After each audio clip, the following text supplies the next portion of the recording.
제가 설교할 때 보니까요, 여러분이 가장 은혜로운 말이 무슨 말일까 한번 제가 그런 얘기 한 적이 있는데, 오늘 설교 짧습니다. 이렇게 하니까 벌써 시작할 때부터 그냥 은혜 받고 시작하시더라고요. 오늘 짧습니다.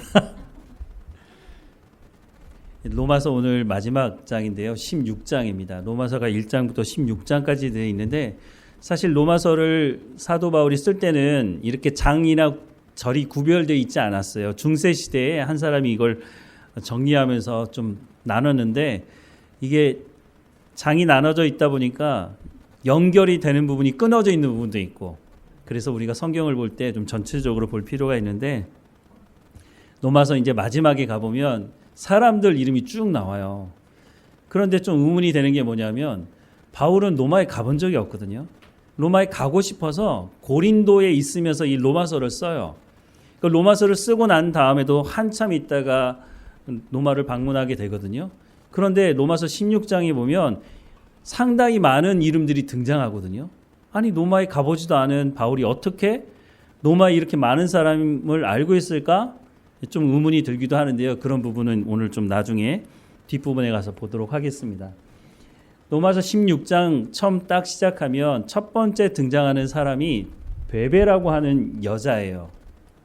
뭐라고 기록이 되어 있냐면, 내가 갱그리아 교회의 일꾼으로 있는 우리 자매 베베를 너희에게 추천하노니 너희는 주 안에서 성도들의 합당한 예절로 그를 영접하고 무엇이든지 그에게 소용되는 바를 도와줄지니 이는 그가 여러 사람과 나의 보호자가 되었습니다 라고 말씀하면서 베베라는 사람에 대해서 소개를 하고 있는데, 베베가 누구라고 소개하느냐면 갱그리아 교회의 일꾼이라고 말하고 있어요. 갱그리아가 고린도 남동쪽 13km 정도 떨어진 곳에 있어요. 고린도가 그리스 그 지도를 보시면 맨 끝에쯤에 고린도가 있는데, 그 고린도에서 더 밑으로 있는 곳이 갱그리아인데, 그 갱그리아 교회의 일꾼이라고 소개를 하고 있고요.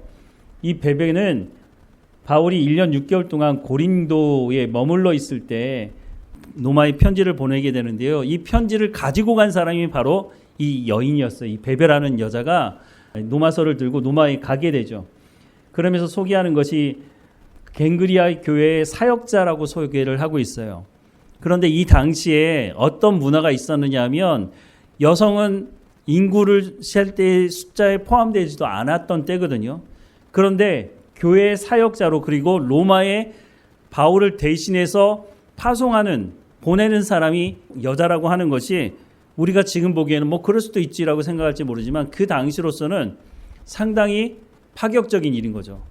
왜냐하면 바울과 함께 사역했던 남자들이 있었거든요. 그 남자들을 보내지 않고 여자를 보냈다는 것만으로도, 바울이 또 예수님도 마찬가지였는데 사역 자체가 남녀를 구분하지 않았다는 거예요. 그리고 우리가 누가복음을 보면 알 수 있는데요. 누가복음에 보면 여성들의 이름이 상당히 많이 등장하고 있거든요. 물론 누가가 여성들이나 가난하고 어려운 사람들의 관심을 더 많이 가지고 이제 그런 부분을 기록하고 있기도 하지만, 예수님 사역 안에 물론 12제자들이 다 남자이긴 하지만, 그렇다고 해서 여성들이 교회 안에서 어떤 역할을 하는 부분에 있어서 제한을 두지 않았다고 하는 것을 알 수 있어요. 그런 것을 보면 예수님은 그 당시에 혁명가적인 생각을 가지고 있었다라고 볼 수도 있는 거죠. 다른 부분들도 이제 그런 부분이 있지만, 어쨌든 이 베베라는 여자에 대해 소개하면서 나와 함께한 사역자다라고 하는 것을 분명히 밝히고 있어요. 사실 이렇게 밝히는 이유 중에 하나가 조금 전에 말씀드린 것처럼 그 당시 사회 분위기가 여자는 교회 안에서나 이런 부분에 있어서 인정하지 않았기 때문에, 이렇게 어떻게 보면 하나님은 차별을 두지 않았는데 사람들이 성전을 만들면서 그 안에 차별을 두었지만, 예수님은 그런 것을 가리지 않았다라고 하는 것을 알 수 있고, 바울도 사역하면서 이런 부분을 차별을 두지 않았다라고 하는 것을 알 수 있습니다. 뒤에 가보면 노예들도 등장해요. 이 이름 중에. 그런 걸 보면 바울의 사역에는 어떤 기준이나, 바울이 그 당시에 사람들이 가지고 있던 그런 신분이나 이런 것들을 가지고 사역에 제한을 두지 않았다고 하는 것을 알 수가 있는 거죠. 두 번째 등장하는 사람들이 브리스가와 아굴라예요. 이 부분은 아마 여러 번 들어보셨을 거라고 생각이 드는데요.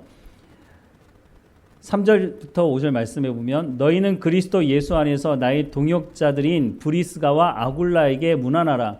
그들은 내 목숨을 위하여 자기들의 목까지도 내놓았나니 나뿐 아니라 이방인의 모든 교회도 그들에게 감사하느니라. 또 저희 집에 있는 교회에도 문안하라 라고 말씀을 하고 있는데, 사도행전 18장에 보면 바울과 브리스가와 아굴라가 만나는 사건을 기록을 하고 있는데요.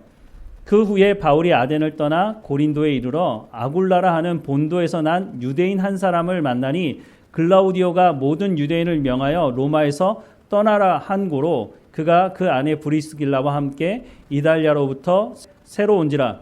바울이 그들에게 가매 생업이 같으므로 함께 살며 일을 하니 그 생업은 천막을 만드는 것이더라 라고 말씀합니다. 브리스가와 아굴라는요, 천막을 만드는 사람이라고 말하고 있어요. 우리가 생각하는 3인용 4인용 천막이 아니고요, 수십 명이 들어가는 천막이에요. 고린도라고 하는 지역이 항구 도시고 많은 사람들이 오고 가다 보니까 숙박시설이 필요하잖아요. 그런데 건물을 지으려면 너무 오래 걸리고 돈도 많이 들고, 이 사람들은 어차피 와서 일 좀 하다가 또 다른 지역으로 옮기는 사람들이기 때문에 잠만 잘 수 있는, 일하다가 저녁에 와서 잠만 잘 수 있는 그런 것을 만들었는데, 이제 커다란 천막을 그때 당시에 만들었던 것 같아요. 사도 바울도 이 당시만 하더라도요, 사도 바울을 후원하는 교회가 거의 없었어요. 그리고 사도 바울이 가는 곳마다 개척을 한 교회들이기 때문에 그 교회들이 튼튼하고 사도 바울을 적극적으로 후원할 만한 교회가 많지 않았거든요. 빌립보 교회나 좀 후원을 하고 그랬었지. 그러다 보니까 사도 바울이 어쩔 수 없이 고린도 교회를 세우면서 자기가 일을 하면서 사역을 하게 됐죠. 근데 따지고 보면요, 고린도 교회가 다른 교회에 비해서 상당히 부자 교회거든요. 그런데도 불구하고 고린도 교회가 사도 바울이 전적으로 말씀을 전하는데 후원하지 못했다는 것은 우리가 고린도 전서나 후서의 말씀을 보면 좀 찾아볼 수가 있는데, 고린도 교회 사람들이 부자이면서도 상당히 인색했던 것 같아요. 이민교회에 가보면 그런 부분을 좀 볼 수 있는데요. 이민교회에 가면 목회자들이 일하는 걸 너무 당연하게 생각해요. 왜냐하면 자기들이 고생하면서 여기 정착을 했으니까 당신도 그렇게 해야지, 이런 식으로 한단 말이죠. 물론 바울과 같이 이런 사역을 할 수도 있어요. 그런데 누구든지 바울과 같이 일하면서 사역할 수 있는 건 아니에요. 바울만큼 구약 성경에 대해서 탁월하게 아는 사람이라면 모르겠지만, 그렇지 않은 사람이라면 결국은 목회자가 일을 하면서 사역을 하게 되면 일하는 만큼 사역을 집중하지 못하고 말씀을 준비하지 못하게 되잖아요. 그래서 제 주변에도 일을 하면서 사역을 하시는 분들이 있는데, 그런 분들이 지금 보통 목회자들이 사역하는 것처럼 새벽 기도 다 하고 또 주일 오전, 주일 오후, 수요일까지 그렇게 하기는 쉽지 않아요. 그래서 일정한 기간에 일정한 그 사역은 접는 거죠. 그래서 주일 사역만 한다든가, 그리고 일주일 동안 주일 말씀만 준비하고 나머지 시간에는 일을 하면서 그렇게 하는 경우가 있는데, 결국은 사역자가 사역에 집중하지 못하게 되면 하나님의 말씀을 전해줘야 되는데 그렇게 준비해서 전해주지 못하게 되면 결국 피해가 누구에게 있느냐는 거예요. 사역자들에게도 피해가 있지만 그 말씀을 들어야 되는 성도들도 이 부분에서 하나님의 말씀에 집중하지 못하기 때문에 우리가 그런 부분들에 대해서 좀 심각하게 생각을 해볼 필요가 있는데, 어쨌든 여기서 만난 브리스가와 아굴라가 바울을 통해서 예수님에 대한 말씀을 듣게 되고 예수님을 영접하고 하나님의 말씀을 잘 알아서 나중에 아볼로를 만났을 때 아볼로에게 브리스가와 아굴라가 어떻게 하죠? 하나님의 말씀을 가르쳐 주죠. 그래서 평신도들에게도 하나님의 말씀을 잘 배워야 되는 부분이 있지 않나 싶어요. 사도행전 18장에 보면 노마에서 쫓겨났거든요. 그런데 아마 황제가 바뀌면서 다시 노마로 가게 됐던 것 같아요. 그래서 노마 교회에 브리스가와 아굴라가 가 있었던 것으로 보여져요. 그래서 이 사람들에 대해서 이 사람들은 자기들의 목숨까지도 내놓는다, 나와 함께 사역했던 사람이다 라고 하는 것을 소개하면서 안부를 전하고 있죠. 그리고 세 번째 소개하는 사람이 에베네도라고 하는 사람이에요. 5절 말씀에 내가 사랑하는 에베네도에게 문안하라. 그는 아시아에서 그리스도께 처음 맺은 열매니라 라고 말씀하고 있어요. 아마 에베소를 의미하는 것 같은데요. 에베소에서 최초로 회심한 예수님을 만난 사람이 이 사람으로 보여져요. 에베소에서 만났지만 이 사람이 다시 로마로 가게 됐던 것 같아요. 그리고 브리스가와 아굴라와 함께 로마에 있었던 것으로 보여지죠. 그리고 네 번째 소개하는 사람이 마리아인데요. 마리아는요, 그 당시에 아주 흔하게 썼던 여자들의 이름이었어요. 그래서 이 마리아가 도대체 누군지 정확하게 사실은 알기는 어려운데, 너희를 위하여 많이 수고한 마리아에게 문안하라. 유대인뿐만 아니라 이방인들에게도 아마 종종 사용됐던 이름으로 보여지는데요. 어쨌든 로마 사람들은 이 편지를 받아들였을 때 마리아가 누군지를 분명히 알았다는 거죠. 그래서 이 부분에 대해서 말을 하고 있고, 많이 수고했다고 얘기하면서 선교 사역에 힘썼던 여인으로 소개가 되고 있습니다. 7절에 보면 내 친척이요 나와 함께 갇혔던 안드로니고와 유니아에게 문안하라. 그들은 사도들에게 존중이 여겨지고 또한 나보다 먼저 그리스도 안에 있는 자라. 여기서 두 명의 여인에 대해서 소개하는데요. 내 친척이라고 얘기한 걸 보니까 바울과 친척 관계였던 것으로 보여져요. 안드로니고는 이 헬라 이름으로 되어 있고요. 그러니까 헬라파 유대인으로 보여지고요. 유니아는 안드로니고의 아내로 추정이 돼요. 그러니까 부부로 소개를 하고 있는 것으로 보여지는데요. 뭐라고 소개하고 있느냐면 함께 갇혔던이라고 소개하고 있어요. 바울 사도와 함께 사역을 했던 것으로 보여지고요.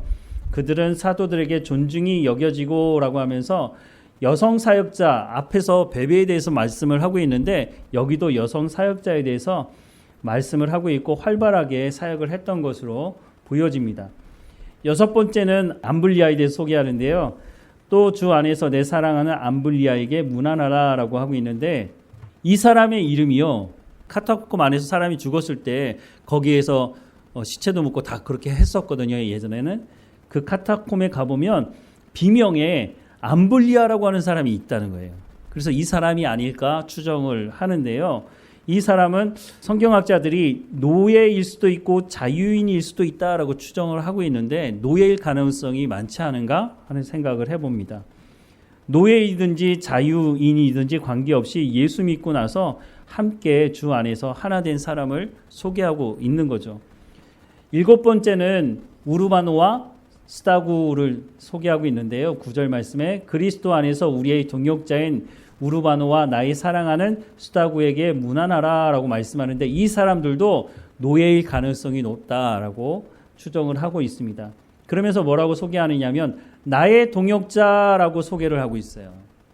그리고 우리 동역자라고 소개도 하는데요. 나의 동역자는 바울과 직접적인 사역을 한 사역자들에 대해서 이렇게 얘기하는 거고 우리 동역자라고 하는 것은 바울과 함께 사역은 안 했지만 하나님의 사역을 했던 사람이라고 추정이 됩니다. 그리고 여덟 번째 아벨레를 소개하는데요. 10절에 그리스도 안에서 인정함을 받은 아벨레에게 문안하라. 아리스토블로의 권석에게 문안하라 라고 말씀하고 있는데 이 사람은 아마 아리스토블로의 노예였던 것으로 보여져요. 또 아홉 번째는 헤로디온이라고 하는 사람인데요. 내 친척 헤로디온에게 문안하라. 나기스의 가족 중 주 안에 있는 자들에게 문안하라 라고 하면서 이 사람은 유대인으로 보여지고요. 헤롯가에서 일하던 자유인으로 보여집니다. 열 번째는요. 두루베나와 두루보사와 버시를 소개하는데요. 주 안에서 수고한 두루베나와 두루보사에게 문안하라. 주 안에서 많이 수고하고 사랑하는 버시에게 문안하라. 이 사람들도 노예로 추정이 되는데요. 이름이 다 여자 이름으로 알려져 있습니다. 그리고 11번째 루포와 그의 어머니에 대해 소개하고 있는데요. 주 안에서 택하심을 입은 루포와 그의 어머니에게 문안하라. 그의 어머니는 곧 내 어머니니라 라고 소개를 하는데 루포 아마 들어보신 적이 있을 것 같은데요. 루포는 구레네 사람 시몬의 아들이에요. 구레네 사람 시몬은 어떤 사람이죠? 예수님이 십자가 지고 가실 때 넘어지셨을 때 그 십자가를 대신 지고 갔던 사람. 아마 개종을 한 사람인지는 정확하게 알 수 없는데 이 사람은 아마 유월절을 맞이해서 성전에 방문하려고 왔다가 그 광경을 보고 가서 보다가 자기도 모르게 로마 군인이 착출을 해서 예수님 십자가 들고 가라고 하니까 그냥 들고 갔을 뿐인데, 어떻게 보면 예수님 마지막 가는 길에 가장 가까이에서 예수님을 바라봤던 사람, 아마 이 사람이 예수님에 대해서 정확하게 알지 못했을지 모르지만 그 과정을 통해서 예수가 도대체 어떤 사람이냐라고 하는 것을 보고 결국은 예수님을 만나게 됐고, 이 사람이 예수님을 영접하게 됐을 뿐만 아니라 온 가족이 이 구레네 사람 시몬을 통해서 예수님을 믿게 된 것으로 보여져요. 거기서 끝나지 않고 이 가족 전체가 바울과 연결되어서 적극적인 사역을 했던 사람으로 소개되고 있습니다. 그래서 뭐라고 소개하느냐면 택하심을 입은이라고 소개를 하고 있어요. 탁월한 또는 최고의 신자로 꼽으려는 의도가 보여지죠. 그리고 누포의 어머니니까 구레네 사람 시몬의 아내죠. 바울 사역에 큰 도움이 됐던 어머니라고 말을 하는 걸 보면 아마 큰 도움이 됐던 여인으로 보여집니다. 그리고 12번째, 아순그리도와 블레gon과 허메와 바드로바와 허마를 소개하고 있는데요. 14절 말씀에 아순그리도와 블루곤과 허메와 바드로바와 허마와 및 그들과 함께 있는 형제에게 문안하라 라고 하는데, 이 사람들도 노예였을 가능성이 높다라고 추정이 됩니다. 그리고 13번째, 비를루고 율리아 올른바를 소개하는데요. 비롤로고와 율리아와 또 네레오와 그의 자매와 올른바와 그와 함께 있는 모든 성도에게 문안하라 라고 말씀하는데, 비롤로고와 율리아는 부부로 추정이 돼요. 그리고 이 부부가 가정교회, 자기 가정을 교회로 제공한 것으로 보여지고요. 네레오는 남성 이름인데 아마 이 두 사람의 자녀들로 보여져요. 그리고 올른바도 소개하고 있는데요. 가정교회 성도 중에 아는 사람으로 소개가 되고 있고요. 그들과 함께 있는 성도들도 문안하라라고 말씀을 하고 있어요. 이렇게 다양한 사람들을 소개하고 있는데 그 중에 여성 사역자들이 9명 소개되고 있어요. 처우도에도 말씀을 드렸지만 바울은 교회에서 남자가 중요하게 생각이 들어서 남자에게만 집중해서 사역을 할 수 있도록 하지 않았다는 거예요. 여성의 이름들을 들면서 교회 안에서 중요한 역할을 했다고 말씀을 하고 있고요. 나중에 저희가 빌립보서도 보게 될 텐데, 빌립보서에 보면 후반부에 가서 두 여인이 싸우고 있는 모습이 보여져요. 근데 싸웠다고 보기보다는 중요한 사역에 있었는데 그 사역에 서로 주장이 잘 맞지 않았을 때 교회에 좀 분열이 일어났어요. 그래서 사도 바울이 그것을 알고 편지를 쓰면서 서로 다툴 일이 아니다, 너희가 서로 화합해야 된다라고 하는 부분을 이제 쓰고 있는데, 빌립보 교회 지도자가 2명 있었는데 그 2명 다 여성이었다는 거예요. 그러니까 저희 교단은요, 장로를 세울 때 이미 오래전부터 여성 장로를 세우고 있어요. 합동 측은 아직 세우지는 않고 있죠. 그래서 합동 측에서는 여성 목회자도 세우지는 않고 있는데, 성경을 보면 초대교회 때부터 벌써 남자들만 사역자로 세우는 것이 아니라 여성들 가운데도 하나님께서 기름 부으시고 세우시는 사역자들이 있었다고 하는 것을 우리가 알 수 있죠. 그러니까 여성이 뭘 알아, 이렇게 하는 것이 교회 안에서는 그렇게 말하면 안 된다는 것이에요. 하나님께서 세우는 사람이라면 그 사람이 어떤 사람이든지, 그 사람이 남성이든지 여성이든지 그것을 기준 삼아서 사역을 세우고 안 세우고, 그거는 맞지 않다는 거죠. 로마서를 통해서도 그 부분을 분명히 알 수가 있는 거예요. 그리고 상당히 많은 사람들이 노예예요. 노예는 예수 믿지 못한다? 그렇게 말할 수 없는 거죠. 그 당시만 하더라도 이미 노예 중에서도 예수 믿는 사람들이 많았고요. 처음에 말씀드린 건데요. 바울이 로마에 방문하지도 않았는데 어떻게 로마에 있는 사람들을 이렇게 많이 알았을까? 이미 그 당시에 로마가 전쟁을 하기 위해서 고속도로 같은 거를 뚫어놨어요. 그거를 뭐라고 하냐면 아피아 가도라고 하는 말로 하는데요. 그래서 전쟁을 할 때 가장 중요한 게 뭐냐면 뒤에서 군수품이 빨리빨리 조달이 되지 않으면 뭘 먹어야 전쟁할 거 아니에요. 그래서 로마가 그 당시에 전 유럽을 정복하면서 각 가는 데마다 도로를 뚫어놓고, 그래서 거기에다가 군수 물자들을 제공하면서 전쟁에 이길 수 있도록 했죠. 그런데 이 도로를 통해서 군인들만 왔다 갔다 한 게 아니고요. 많은 상업을 하는, 무역을 하는 사람들이 그 길을 통해서 왔다 갔다 했어요.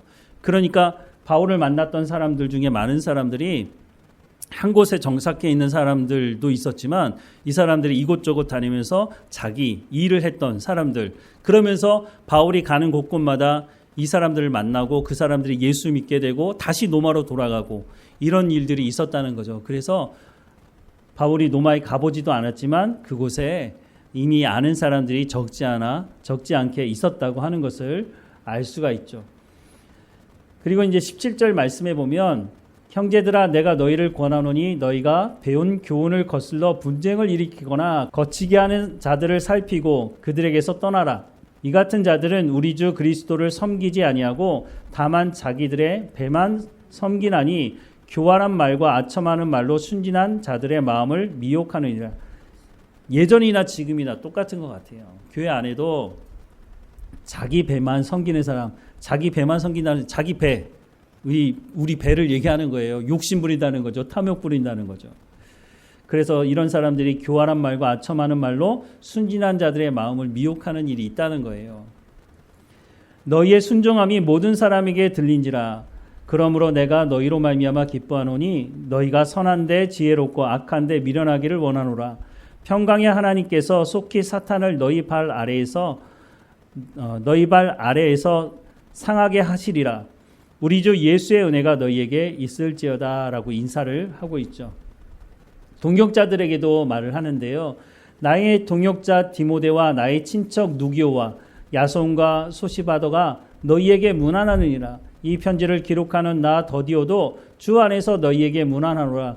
그러니까 바울이 직접 로마서를 쓰지는 않은 것 같아요. 바울이 말을 하면 더디오라고 하는 사람이 옆에서 서신을 썼던 것으로 보여지고요.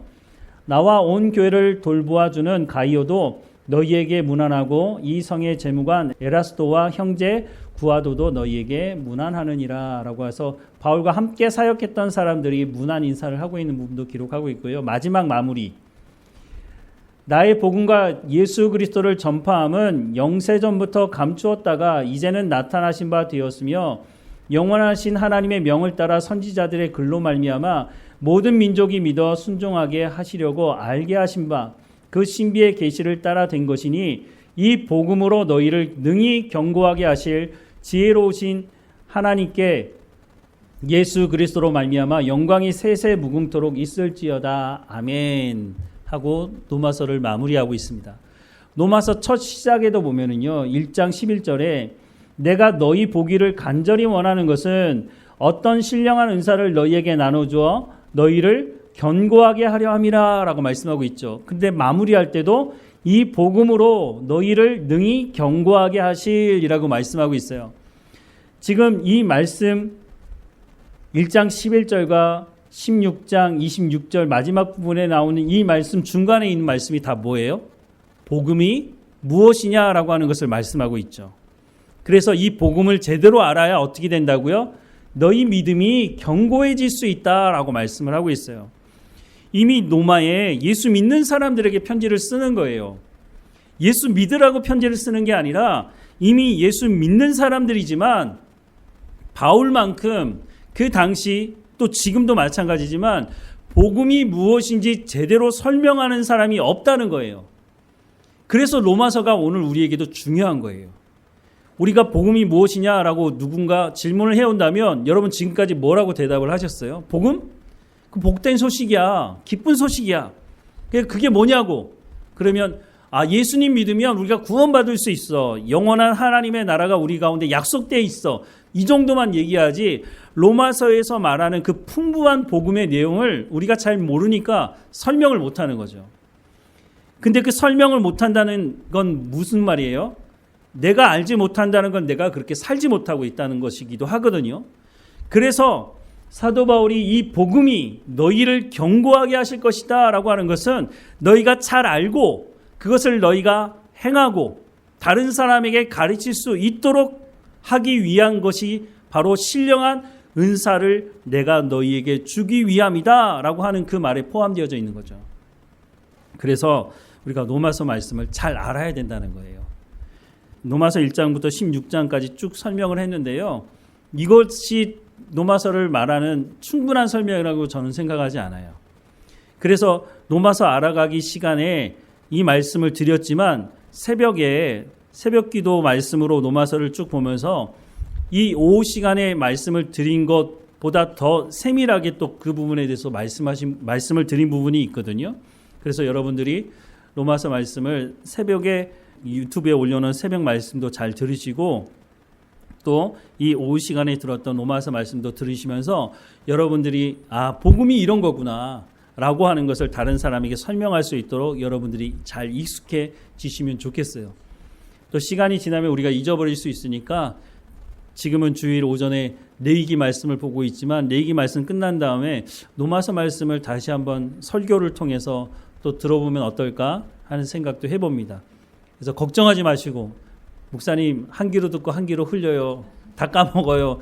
전혀 그런 부분에 대해서 걱정하지 마시고 다시 한번 말씀드리고 또 말씀드릴 테니까 여러분들이 여러분의 말로 다른 사람들에게 복음이 무엇인지 설명할 수 있을 정도가 될 수 있도록 아까 우리가 봤잖아요. 바울만 사역한 게 아니라 바울을 만났던 브리스가와 아굴라 부부가 누구를 가르쳤다고요? 아볼로를 가르쳤다고요. 아볼로가 초대교회에 상당히 영향력 있던 성경을 가르쳤던 사역자였거든요. 이 아볼로가 얼마나 성경을 잘 가르쳤으면 고린도 교회에 아볼로파가 있었어요. 아볼로가 너무 성경을 잘 가르친다. 파를 만들 정도로 그건 좋은 건 아니지만 어쨌든 초창기에는 브리스가와 아굴라가 바울로부터 하나님 말씀을 배우고 그 말씀을 아볼로에게도 가르쳤다고 하는 것을 우리가 기억해 보면서 늘 내가 그냥 말씀만 듣는 사람이 아니라 내가 누구에게인가 하나님 말씀을 가르칠 수 있는 여러분들이 다 그럴 만한 실력이 있다고 생각이 들거든요. 그러니까 여러분들이 잘 숙련될 수 있도록 하시면 좋겠다는 생각을 합니다. 그래서 로마서 이제 끝났다. 딱 접어버리지 마시고 또 들으시고 읽으시고 해서 로마서를 통해서 우리가 복음이 무엇인지를 잘 알고 살아내는 우리 모두가 되기를 주님의 이름으로 축원합니다. 기도하겠습니다. 사랑하는 하나님, 로마서 마지막에 우리가 한 번도 들어보지 못했던 그 사람들의 이름이 기록되어 있는 것을 보게 됩니다. 우리가 주님 나라 갔을 때에 주님께서 우리의 이름을 기억하시고 우리 이름을 부르시며 우리를 안으실 그 날을 우리가 사모하고 기대합니다. 하나님, 그래서 오늘 우리에게 주어진 삶에 최선을 다할 수 있도록 그래서 주님 만나는 그날에 착하고 충성된 종이라고 그렇게 말하는 그 주님의 말씀을 들을 수 있도록 우리가 날마다 성령의 충만함으로 하나님의 말씀을 이루어내는 삶의 현장이 될 수 있도록 은혜를 베풀어 주옵소서. 삶이 고단하고 힘들고 어려운 상황 가운데 있기도 합니다. 하나님 불쌍히 여겨주시고 날마다 강건한 마음을 가지게 하시며 주님 주시는 평안함을 누리며 살아가는 우리의 삶이 될 수 있도록 하나님 인도해 주옵소서. 늘 우리와 함께 하시는 하나님, 흩어져 삶을 살아가는 삶의 현장에서도 늘 주님 주시는 평안함을 누리며 살아가는 우리의 삶이 될 수 있도록 참 기쁨과 감사함으로 살아가는 우리의 삶이 될 수 있도록 하나님 인도해 주옵소서. 우리를 사랑하셔서 아들을 보내시기까지 우리를 사랑하시는 하나님, 우리도 주님을 더 깊이 사랑하는 삶이 될 수 있도록 하나님 인도해 주옵소서. 늘 우리와 함께 하시는 하나님께 감사하고 예수 그리스도의 이름으로 기도드립니다. 아멘.